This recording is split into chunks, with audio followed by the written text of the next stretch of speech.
Man, I tell you, that is a serious tool. This is the multi-hammer for the man who has every tool.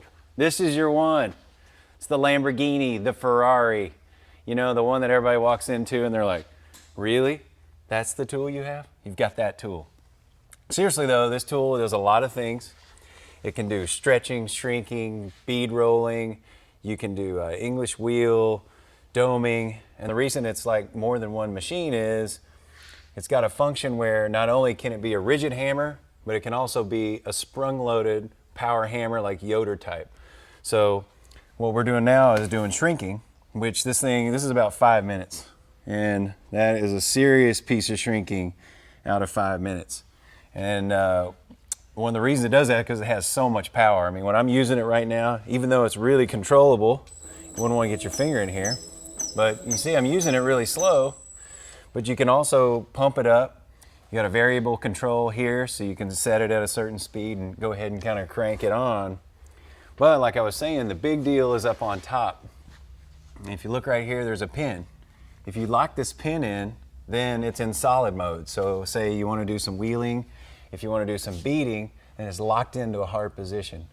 But something like this, where you're like slap, slap, slap, slap, slap, most machines that are rigid like that, they don't like planishing because it just wears everything out. You're wearing out your bearings, you're wearing out the pins. This has a spring. So it's got a semi-elliptical front, kind of like an old hot rod, you know, basically like a half leaf spring. It's up in the front. So when you pull that pin, you're using a spring to come off of here. And that way it doesn't ruin the tooling, but yet it's still, you get a lot of power. Obviously we've done shrinking. Let's put a planishing die in here and you can see that too.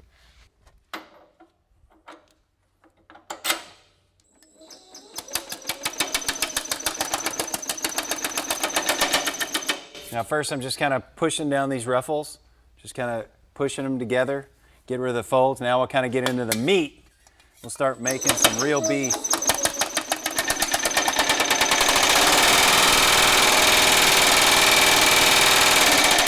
See how nice that foot control is?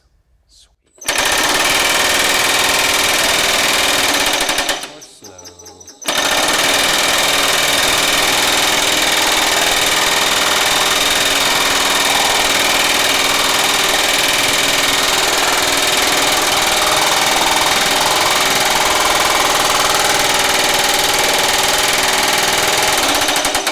That's real time.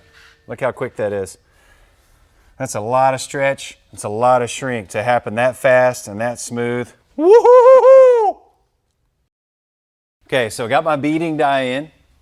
We got our stop set, and we changed our stroke so that when you do these kind of beading functions, it's good to be able to get a lot of little bitty hits because you're trying to shape something instead of, you know, when you're trying to shrink or planish, you'll have a bigger stroke trying to get more power per blow. This, you want a lot of little bitty ones to try to make it nice and smooth. And the other thing we did is we locked it into rigid mode. So we're not using that spring anymore. Now we're using a rigid block. That way when we come in and make that line, it'll be nice and smooth and hard. And at that point, we check our height, so we kind of see how we're looking. So we've got a metal thickness in there. We'll do that by spinning it around via the wheel on the opposite side. At that point, we're ready to rock. So cool thing about this too, you can start in the middle of the panel. So I'll start that.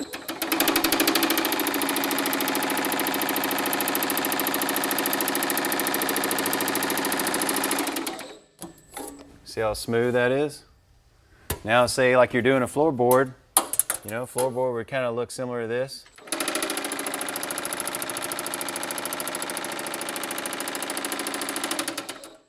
There you go. Turn this around a little bit so you can get your stroke out of the way. Wham. Another tool I need. That's a shock, isn't it?